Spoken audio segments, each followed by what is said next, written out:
NCERT, RBSE और प्रतियोगी परीक्षाओं की तैयारी करने वाले सभी विद्यार्थियों का साहित्य क्लासेस में हार्दिक स्वागत, हार्दिक अभिनंदन। प्रिय विद्यार्थियों, अपन ने हिंदी व्याकरण का प्रथम भाग पढ़ लिया है और प्रथम भाग में अपन ने हिंदी व्याकरण अर्थात हिंदी भाषा जो है वो कैसे बनी, वहां तक पहुंचे थे। भाषा की लिपि क्या है, इसके कितने रूप होते हैं, उनके बारे में अपन ने पढ़ा था।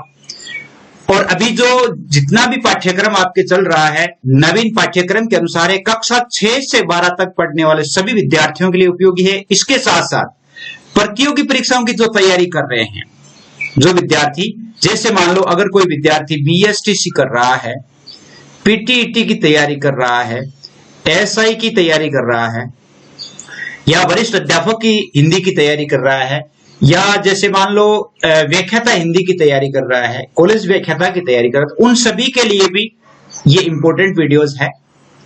तो आप निश्चित रूप से चैनल को सब्सक्राइब करें और इस चैनल को लाइक भी करें, ताकि अपना जो संबंध है वो आगे भी बनता रहे और बना रहे।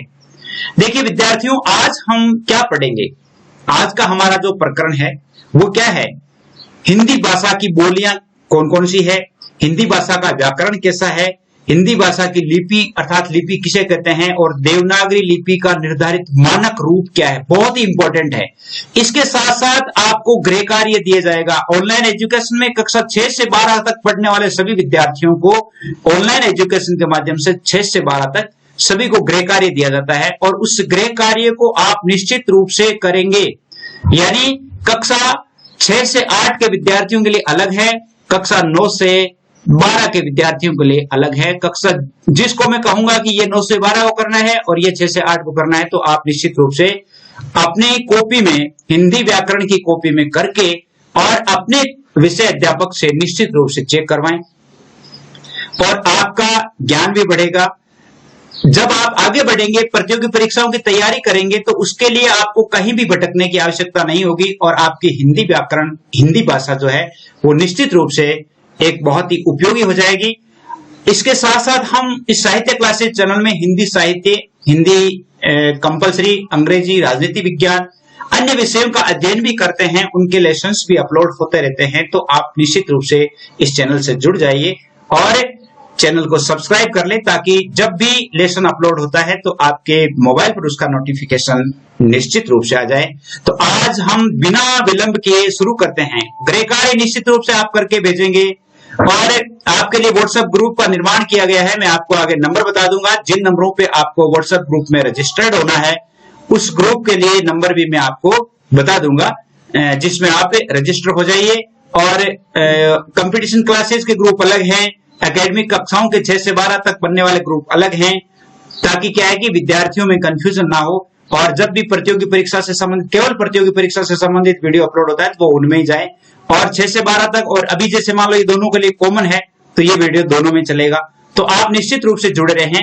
आइए आज का अध्ययन करते हैं और देखते हैं कि हिंदी भाषा की बोलियां, हिंदी भाषा का व्याकरण, लिपि, देवनागरी लिपि का निर्धारित मानक रूप, इन 4 बिंदुओं पर हम चर्चा करेंगे, और वो चारों बिंदुओं को बिल्कुल क्लियर करते हुए गृह कार्य भी करेंगे। तो आइए चलते हैं। इससे पहले हमने हिंदी भाषा का रूप अर्थात हिंदी के रूप कितने हैं वो पढ़े थे, जैसे भाषा, विभाषा, बोली, इनके बारे में पढ़ा था। भाषा की विशेषताएं क्या है, बोली की विशेषताएं क्या है, बोली और भाषा में क्या अंतर है। तो आप निश्चित रूप से ध्यान पूर्वक सुनेंगे, आगे इनसे संबंधित प्रश्न पूछे जाएंगे। तो हिंदी की बोलियां देखिए, हिंदी केवल खड़ी बोली अर्थात मानक भाषा का विकसित रूप नहीं है, बल्कि जिसमें अन्य बोलियां भी समाहित है, अन्य बोलियां भी समाहित है, जिनमें खड़ी बोली भी शामिल है। अब बोलियां कौन कौन सी है? हिंदी को 5 भागों में बांटा गया है। कितने भागों में? 5 भाग है हिंदी के। पहला भाग है पूर्वी हिंदी, और पूर्वी हिंदी में देखिए कौन कौन सी बोलियां आती है, अवधी, बघेली, छत्तीसगढ़ी। और इसको याद करने के लिए आप लिख लें इसको छ। पूर्वी हिंदी अवध। पश्चिमी हिंदी में देखिए खड़ी बोली आती है, ब्रिज आती है, बांगरू आती है, बुंदेली आती है, कन्नौजी आती है। और इसको आप शॉर्ट में लिख लें क, ब, कब्र, है, बू, खे। देखिए कौन कौन से, कन्नौजी, ब्रिज, हरियाणवी, बुंदेली, खड़ी बोली। हो जाएगा ये। हरियाणवी को बांगरू कहा जाता है। देखिए अब जैसे मान लो हरियाणवी का दूसरा नाम कोई पूछ ले तो वो क्या है, बांगरू। तो आप इसको पश्चिमी हिंदी यानी पूर्वी हिंदी याद किया अबच, पश्चिमी हिंदी कब्रहबुक। और बिहारी, बिहारी भाषा यानी दूसरी पश्चिमी हिंदी, तीसरी बिहारी, बिहारी में मगही, मैथिली और भोजपुरी। और इसको याद करने के लिए मेम्भो, मेम्भो यानी बिहारी। अब राजस्थानी, चौथी भाषा क्या है, चौथी हिंदी भाषा की जो भाग है वो राजस्थानी है। राजस्थानी की कौन कौन सी बोलियां हैं, मेवाड़ी, मारवाड़ी, मेवाती, हाड़ौती। इसको मामा मेज भी कहते हैं, मामा मेज यानी मारवाड़ी, मालवी, मेवाती और जयपुरी। जयपुरिया इसको ढूंढाड़ी भी कहते हैं। जयपुरी को क्या कहते हैं, ढूंढाड़ी भी नाम है। कुछ विद्वान जैसे मालवी, मैंने कहा मामा मेज, मालवी यानी मारवाड़ी, मेवाती और जयपुरी। ढूंढाड़ी, बागड़ी को भी राजस्थानी की अलग अलग बोलियां मानते हैं, तो ये इसको मामा मेज कह सकते हैं अपन। पहाड़ी, पहाड़ी भाषा जिसमें गढ़वाली, कुमाऊनी और मंडयाली, इसमें कई नेपाली भी लेते हैं, जिसको कुनेग कहा जाता है। क्या कहते हैं, कुनेग यानी कुमाऊनी, नेपाली, गढ़वाली। और जैसे इसको मैं भी यानी मंडयाली भी कहते हैं। मंडयाली किसकी भाषा है, पहाड़ी की। तो इसके हिंदी के 5 भाग होते हैं।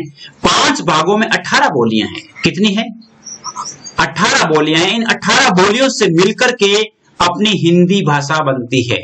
क्या बनती है, हिंदी भाषा बनती है 18 बोलियों से। और इसको 5 भागों में विभक्त किया गया है और 18 बोलियों में विभाजित किया गया है। अब देखिए इन जो 18 बोलियों से, इन बोलियों के मेल से जो हिंदी भाषा बने, इसको 14 सितंबर 1949 को भारत की संविधान सभा ने राजभाषा के रूप में स्वीकार किया।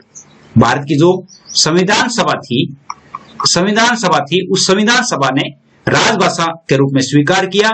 और विभिन्न बोलियों के मेल से बनी हिंदी की भाषाई विविधता के कारण हिंदी के क्षेत्रीय उच्चारण में विविधता पाई जाती है। हिंदी जैसे क्षेत्रीय उच्चारणों में, जैसे क्षेत्रीय भाषा की विविधता है भाई, 18 बोलियों से बनी है, तो इसमें हिंदी बोलने वालों में थोड़ा थोड़ा अंतर आएगा, बोलने में उनके उच्चारण में अंतर तो आएगा ही क्षेत्रीय विभिन्नता के कारण। अब हम देखते हैं कि हिंदी भाषा की 18 बोलियां हैं, लेकिन उनका जो मानक व्याकरण है हिंदी भाषा का, वो सभी जगह समान है। उसके उच्चारण में भिन्नता हो सकती है, लेकिन लेखन में जो है, लिपि में है, वो कोई भिन्नता नहीं है। लेखन में सभी जगह समान प्रतीक जो है वो लिखे जाते हैं, काम में लिए जाते हैं। हिंदी भाषा और व्याकरण देखिए, हिंदी व्याकरण यानी हिंदी भाषा को शुद्ध रूप से लिखने और बोलने संबंधी नियमों की जानकारी देने वाला शास्त्र क्या है, व्याकरण है। व्याकरण की परिभाषा हम कैसे लिख सकते हैं कि जिस शास्त्र से हम शुद्ध बोलना, लिखना, पढ़ना जानते हैं, उससे शास्त्र को हम व्याकरण कहेंगे।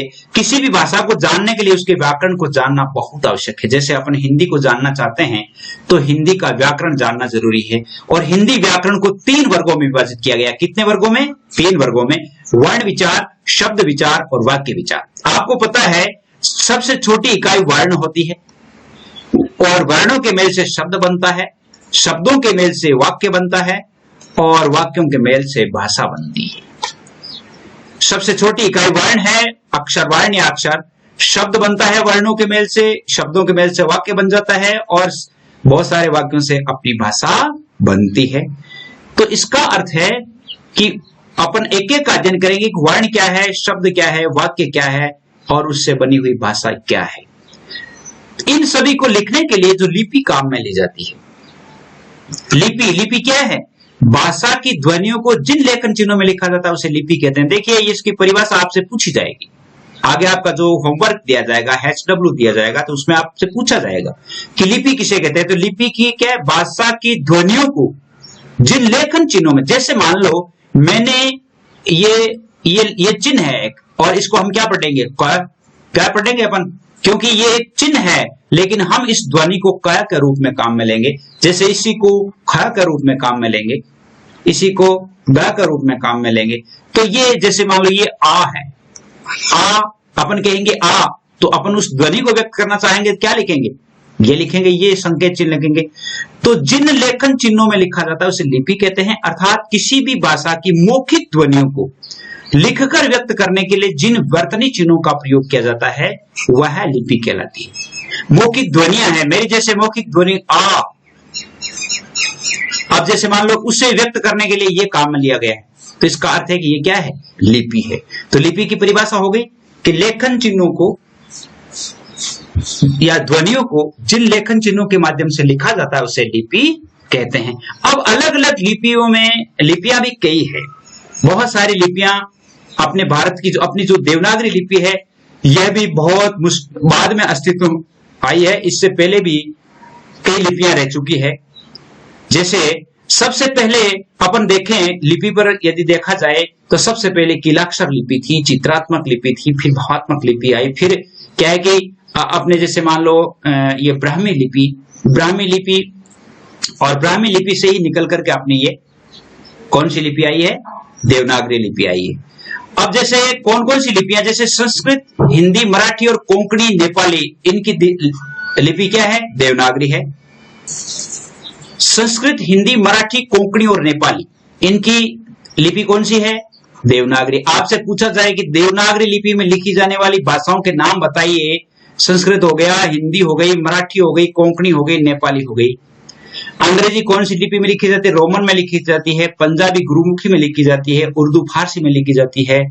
जैसे मान लो गुजराती है वो महाजनी लिपि में लिखी जाती है ना। और भी अलग अलग भाषाओं की अलग अलग लिपियां हैं। उन लिपियों को व्यक्त करने के लिए यानी हम एक लिपि पर एक बार पूरा अध्ययन करेंगे कि लिपि क्या है, देवनागरी लिपि की क्या विशेषताएं हैं। देखिए इस पाठ को पढ़ने के पश्चात विद्यार्थी गृह कार्य को अपने अभ्यास पुस्तिका में करेंगे और आपके लिए जो व्हाट्सएप ग्रुप बनाया गया है वो है 9610208295। इन नंबरों पर आपके लिए व्हाट्सएप ग्रुप का निर्माण किया गया है। आप व्हाट्सएप ग्रुप में ऐड होने के लिए क्या लिखेंगे, अपना नाम, विषय, विद्यालय का नाम, आपका कौन सा विषय है, आपके विद्यालय का नाम कौन सा है, आपका जिला कौन सा है, ये आप लिख करके भेजेंगे, आपको ऐड कर दिया जाएगा और जो भी पार्ट अपलोड होते रहेंगे वो ग्रुप में आते रहेंगे। तो अपन भाषा के लिए सबसे पहले छोटी इकाई क्या है, वर्ण है। वर्ण क्या है उसका अध्ययन करके देखते हैं। देखिए वर्ण भाषा की वह छोटी से छोटी ध्वनि जिसके और खंड नहीं किए जा सकते, जिसके और टुकड़े नहीं किए जा सकते। जैसे मान लो ये क है, इसके हम क्या टुकड़े करेंगे। जैसे भी मान लो अपन ने एक शब्द लिखा क, मैं और ले, कमल, इसको अपन ने के अलग कर दिया, मैं अलग कर दिया, ले अलग कर दिया, लेकिन इसका क्या टुकड़ा करेंगे, क का कोई टुकड़ा नहीं होता। इसलिए वह छोटी से छोटी ध्वनि जिसके टुकड़े नहीं किए जा सकते उसे वर्ण कहते हैं, अक्षर कहते हैं। ये सभी जैसे आ, क, प, ट, मैं, ये है, ये सभी क्या है, वर्ण है और इन वर्णों के कोई टुकड़े नहीं होते हैं। जैसे अनूप शब्द है, अनूप शब्द का हम यदि वर्ण विच्छेद करेंगे, इसको क्या कहते हैं, ये इसको वर्ण विच्छेद। जैसे मान लो आपको एक शब्द दे दिया ये अनूप, और आपसे पूछा जाएगा इसका वर्ण विच्छेद कीजिए। आपसे आगे प्रश्न पूछा जाएगा कि निम्नलिखित शब्दों के वर्ण विच्छेद कीजिए। जैसे अनूप है तो अनूप में पहला अ है, फिर न आया, न के बाद में ऊ की मात्रा आई, फिर प आया, फिर ए आया। जैसे ये प है, जैसे ये है और ये, इससे प को यदि हम अलग करेंगे तो हलंत प्लस ए, इस प्रकार होगा ये।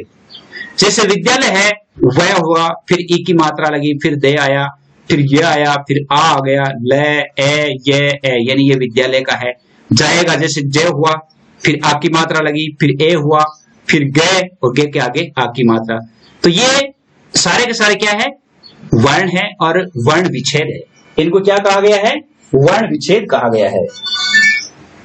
इनको क्या कहा गया है, वर्ण विच्छेद कहा गया है। अब अपन देखेंगे हिंदी की वर्णमाला क्या है। प्रत्येक की, जैसे इंग्लिश की अल्फाबेट अलग होती है, हिंदी की, हर भाषा की अपनी वर्णमाला होती है। उस वर्णमाला में कौन कौन से अक्षर क्या होते हैं। हिंदी की वर्णमाला जो है वो सभी भाषाओं में वैज्ञानिक वर्णमाला है। वैज्ञानिक वर्णमाला कैसे है अब हम देखते हैं। देखिए वर्णमाला में सबसे पहले हिंदी वर्णमाला में वर्ण है देवनागरी लिपि का निर्धारित मानक रूप। ये अपने प्रकरण का अध्ययन था ना। और वर्णमाला क्या है? वर्णों का जो क्रमबद्ध समूह होता है उसे वर्णमाला कहते हैं। परिभाषा पूछ ली जाए कि वर्णमाला किसे कहते हैं, तो वर्णों के क्रमबद्ध समूह को क्या कहते हैं? वर्णमाला कहते हैं। देवनागरी लिपि का निर्धारित मानक रूप क्या है? देखिए, ये पहले स्वर हैं, आ ई उ री ए ऐ ओ औ, और ये अयोगवा स्वर है अंग आ। ये आ, इसको विसर्ग कहा जाता है। ठीक है, एक ग्रहित स्वर है। जैसे मान लो अपन लिखते हैं डॉक्टर, तो ये जो है ये ग्रहित स्वर है। अपने यहां पर देखिए, अपन एक तो डॉक्टर लिख दिया, एक डॉक्टर लिख दिया, इन दोनों के बीच की ध्वनि है डॉक्टर, इसलिए इसको सही माना जाता। ना तो ये सही है ना ये सही है, इसका जो वर्तनी है वो ये सही है, तो इसे ग्रहित स्वर कहा जाता है। क्या कहा जाता है? ग्रहित स्वर कहा जाता है। और अ की मात्रा है। ये तो हो गए स्वर। स्वरों के बाद में आते हैं व्यंजन। व्यंजन का मतलब होता है, व्यंजन की परिभाषा क्या है? जो वर्ण स्वरों की सहायता से बोले जाते हैं व्यंजन कहलाते हैं। व्यंजन किसे कहते हैं? स्वरों की सहायता से बोले जाते हैं। जैसे ये क है तो इसमें क प्लस ए, यानी ये स्वर की सहायता से ही बोला जाएगा। तो जो वर्ण स्वरों की सहायता से बोले जाते हैं उन्हें व्यंजन कहते हैं। और मूल रूप से व्यंजन क्या होते हैं? स्वर रहित होते हैं। मूल रूप से कैसे होते हैं? स्वर रहित होते हैं। जैसे ये मूल व्यंजन है क, क, ख, ग, घ, ये जितने भी है के से लेकर के और आपके श है तक जितने भी हैं, जो 33 वर्ण है, वो सारे के सारे क्या है? 33वां वर्ण क्या है? ये स्वर रहित है। और स्वर युक्त व्यंजन और उनका वर्गीकरण, यानी उच्चारण के स्थान पर या आधार पर अपन वर्ग विभाजन करते हैं। जैसे क वर्ग में आते हैं ए आ क ख ग घ ड़, और विसर्ग, इसको कंठ्य कहते हैं। क्या कहते हैं? इनका उच्चारण कंठ से होता है। के वर्ग के जितने भी हैं, के वर्ग के साथ ही 5 अक्षर तो के वर्ग वाले हैं, 2 ए और आ है, और इसके बाद विसर्ग जो है ये और एक है, यानी 5 2 7 7 1 8 1 9, यानी ये 9 अक्षर है। वो क्या कहलाते हैं? कंठ्य कहलाते हैं। अलग अलग विभाजन किया गया है अपनी वर्णमाला का। कंठ्य, आपसे पूछा जाए कि कंठ्य व्यंजन कौन से हैं या कंठ्य जो वर्ण कौन से हैं, कंठ्य वर्ण में ए आ क ख ग घ ड़ है और विसर्ग, ये आते हैं, इसको उनको कंठ्य कहा जाता है।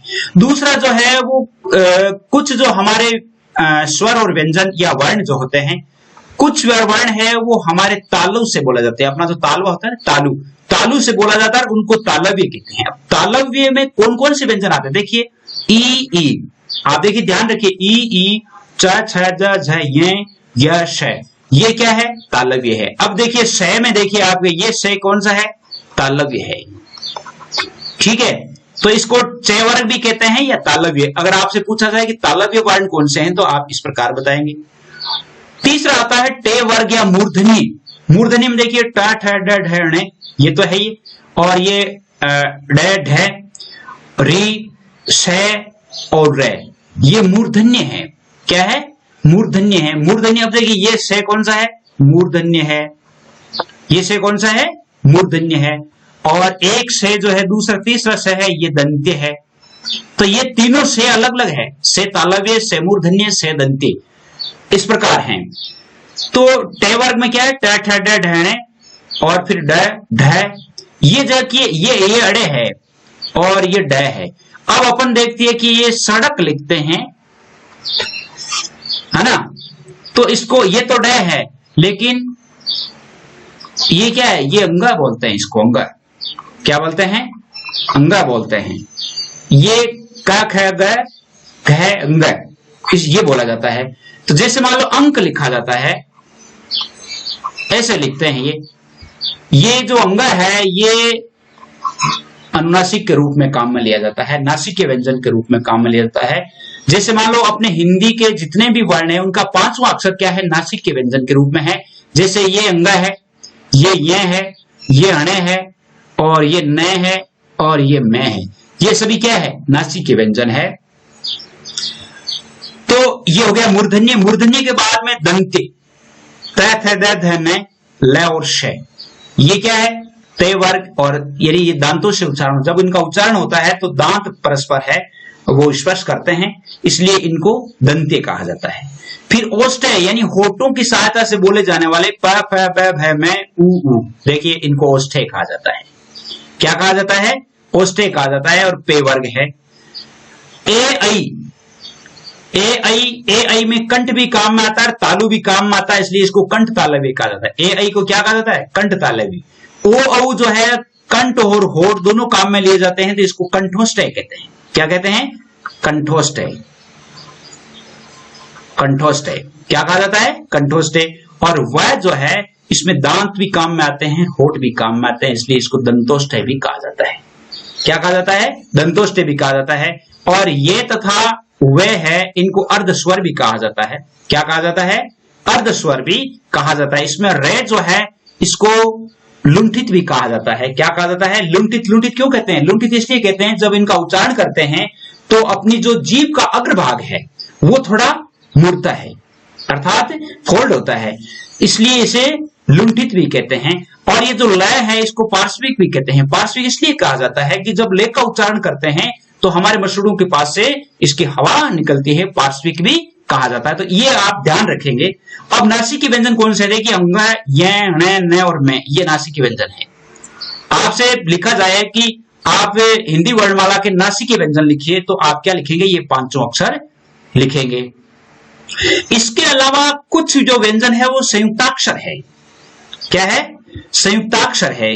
अब संयुक्ताक्षर कैसे है? संयुक्ताक्षर में देखिए क्ष, त्रय और ग, ये है। अब ये क्ष जो है इसको क प्लस स इससे बनता है। ये किससे बनता है? क और श से बनता है। त्रय ये बनता है तय प्लस रे से। गे जय प्लस ये से बनता है, इसको जय भी कहते हैं। जैसे मान लो ये विज्ञान शब्द है, इसको विज्ञान, उसका उच्चारण क्या है? शुद्ध उच्चारण क्या है? विज्ञान। ज्ञान, विज्ञान, ज्ञान। जैसे ये ज्ञान है, अपन ज्ञान बोलते हैं, लेकिन ज्ञान यानी जैसे शुद्ध उच्चारण जो हम करेंगे तो क्षय को क और श से, क्षय कौन सा? मूर्धन्य। त्रय को तय और रे से, और जे का जो गे का जो है वो बनावट किससे होती है? जय प्लस ये से। तो आपके समझ में आ गया होगा कि ये संयुक्ताक्षर है। और ये श्रेय जो है ये स प्लस रे से बनता है। श्रेय यानी जैसे श्री वाला स, ये किससे बनता है? स प्लस से कौन सा? ये से कौन सा है? तालव्य। से तालव्य और प्लस रे, इससे बनकर के और क्या बनता है? से रे तो मूर्धन्य है ही, वैसे मूर्धन्य भी है और लुंठित भी है। तो ये आप ध्यान रखेंगे, बहुत अधिक आपके काम की चीज है। आगे देखिए, वर्ण है, वर्णों के दो भेद है, स्वर कहते हैं, व्यंजन कहते हैं। स्वर और व्यंजन के रूप में काम में आते हैं। स्वर क्या है? स्वर की परिभाषा देखिए, पूछा जाएगा आपसे कि स्वर किसे कहते हैं? जो वर्ण स्वतंत्र रूप से बोले जाते हैं, जिनके उच्चारण में हवा बिना रुकावट के मुंह से बाहर निकलती है, उसे स्वर कहा जाता है। और ये स्वतंत्र ध्वनियां होती है, जिनकी संख्या 11 है। अगर आपसे पूछा जाए, देखिए परीक्षा के लायक है, हिंदी वर्णमाला में स्वतंत्र ध्वनियां कितनी है? 11 है। कितनी है? 11 ध्वनियां है जो स्वतंत्र है। तो ये स्वर हैं। स्वर के भेद देखिए। अब स्वर जो है उनको 3 भागों में बांटा गया है। बांटने का है उच्चारण में जो समय लगता है उसमें, एक ह्रस्व स्वर, दीर्घ स्वर, प्लुत स्वर। ह्रस्व स्वर का मतलब है उनका उच्चारण कम है, जिसको हम छोटा स्वर भी कहते हैं। अ, ई, उ और री, ये चारों क्या है? लघु स्वर कह सकते हैं, इनको ह्रस्व स्वर कह सकते हैं, छोटा स्वर कह सकते हैं। इनकी संख्या कितनी है? 4 है। दीर्घ स्वर, बड़े स्वर, जिनके उच्चारण में समय ज्यादा लगता है, अर्थात छोटे स्वरों से उच्चारण, स्व स्वरों से उच्चारण में समय दुगुना लगता है। जिन स्वरों के उच्चारण में ह्रस्व स्वर से या उनके स्वरों के उच्चारण से दुगुना समय लगता है, उन्हें दीर्घ स्वर कहते हैं। इनकी संख्या 7 है। तो ह्रस्व स्वरों की संख्या कितनी है? 4 है। दीर्घ स्वरों की संख्या कितनी है? 7 है। कितनी है? और वो कौन कौन से? आ, ई, उ, ए, आई, ओ, औ। ये क्या है? दीर्घ स्वर है। एक तीसरा जो स्वर है वो प्लुत स्वर कहा जाता है, और उसमें समय है दीर्घ स्वरों के उच्चारण में लगने वाले समय का दुगुना समय लगता है। ह्रस्व स्वरों का दुगुना समय लगता है, वो तो दीर्घ होते हैं। दीर्घ से भी दुगुना समय लगता है, उसे प्लुत स्वर कहा जाता है। और उसमें जो ओम है वो क्या है, इसको हम बोलेंगे ओम। इसका अर्थ है कि ओम शब्द का उच्चारण करेंगे इसका, तो ये प्लुत स्वर के रूप में काम में लिया जाता है। ये प्लुत स्वर है। क्या है? प्लुत। तो 3 भाग हो गए इसके, स्वर के 3 भेद हो गए, ह्रस्व स्वर, दीर्घ स्वर और प्लुत स्वर। प्लुत स्वर की संख्या क्या है? एक ही है। कितने हैं? 1 है। अब जैसे ये स्वर हो गए, स्वर के बाद में व्यंजन देखिए।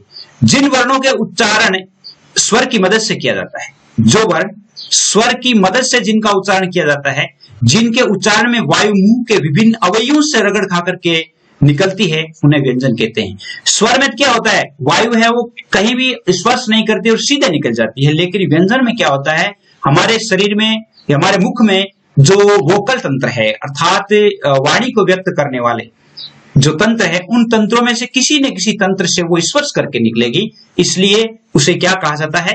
व्यंजन कहा जाता है। अब उच्चारण के आधार पर व्यंजनों के 3 भेद है। स्पर्शी व्यंजन, अंतस्थ व्यंजन, ऊष्म व्यंजन। स्पर्शी व्यंजन का अर्थ है कि जिन वर्णों के उच्चारण में जीवा अर्थात जीभ मुख के विभिन्न भागों को स्पर्श करती है, जिन वर्णों के उच्चारण में जीवा अर्थात मुख के विभिन्न भागों को स्पर्श करती हुई निकलती है, उन्हें स्पर्शी व्यंजन कहते हैं। और इनकी संख्या कितनी है? 25 है। देखिए परीक्षा के लायक है। स्पर्शी व्यंजनों की संख्या कितनी है? 25 है। और प्रत्येक वर्ण के पहले, प्रत्येक वर्ग के पहले वर्ण का नाम पर इन्हें 5 भागों में बांटा गया। पहले वर्ग मतलब के वर्ग, चे वर्ग, टे वर्ग, ते वर्ग और पे वर्ग। ये 25 है। कितने हैं? 25 है। अंतस्थ व्यंजन, जिन वर्णों का उच्चारण स्वर और व्यंजन वर्णों के मध्य का सा लगता है, स्वर और व्यंजन दोनों के बीच का है, जिनको अर्ध स्वर भी कह सकते हैं, उन्हें अंतस्थ व्यंजन कहते हैं। य, र, ल और व।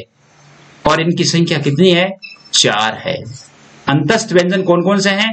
य, र, ल, व, य, र, ल, व। ये चारों हैं जो अंतस्थ व्यंजन होते हैं। तो ये 25 हो गए, 4 29 हो गए। उसमें व्यंजन, उसमें व्यंजन का अर्थ है कि जिन वर्णों के उच्चारण में, या वर्णों है, जिन वर्णों के उच्चारण में उष्ण अर्थात वायु, मुंह से गर्म वायु बाहर निकलती है, उन्हें उष्म व्यंजन कहते हैं। जैसे स, स, स, है, अर्थात इनको उष्म व्यंजन कहते हैं। ये भी संख्या में कितने हैं? 4 है। तो कुल व्यंजन कितने हो गए? 25 प्लस 4 प्लस 4 बराबर कितने हो गए? 33। 33 और 11 स्वर हो गए। कितने हो गए? 44। कितने हो गए? 44। ये तो इसके अलावा भी और है, जैसे टोटल कितने हो जाते हैं? 48 हो जाते हैं। अब जैसे देखिए, अब जैसे मान लो 4 क्या है? संयुक्त अक्षर है, संयुक्त वर्ण है। क्ष, त्र, य और श, ये क्या है? संयुक्त अक्षर हैं। इस प्रकार कई लोग क्या करते हैं, 44 में 4 और जोड़ देते हैं, फिर 48 कर देते हैं। 48 करते अलावा अंग ए, इनको जोड़ करके 50 कर दिया, प्लस उसमें जो जैसे अनुस्वार और अनुनासिक है उनको जोड़ करके और 52 कर देते हैं। लेकिन मूलतः 48 ही है। और मूल जो व्यंजन है अर्थात व्यंजन जो है, उनकी संख्या कितनी है? 33 है। कितनी है? 33 है। अब आगे देखिए अनुस्वार और अनुनासिक। अब अनुस्वार और एक तो अपन देखते हैं कि जैसे मान लीजिए चंदन लिखा हुआ है और एक लिखा हुआ है जैसे आंख, गांव, पांव, जैसे एक तो चंद्र बिंदु है और एक में केवल बिंदु है, ये दोनों है। तो इसको तो कहते हैं अनुस्वार और इसको कहते हैं अनुनासिक। क्या कहते हैं? अनुनासिक। तो कुछ स्थितियों को छोड़कर पंचमाक्षर के स्थान पर इनका प्रयोग किया जाता है, जैसे चंदन, बंदर, कंगन। अब जैसे मान लो कंगन है तो इसको वैसे तो ऐसे लिखा जाता है कंगन, बंदर को जैसे ऐसे लिखा जाता है, ठीक है। इसी प्रकार जैसे ये आंख है, गांव है, पांव है, ठाव है, जब स्वरों का उच्चारण नाक तथा मुख दोनों से एक साथ होता है, नाक से भी और मुख से भी, तो वो क्या कहते हैं? अनुनासिक होते हैं।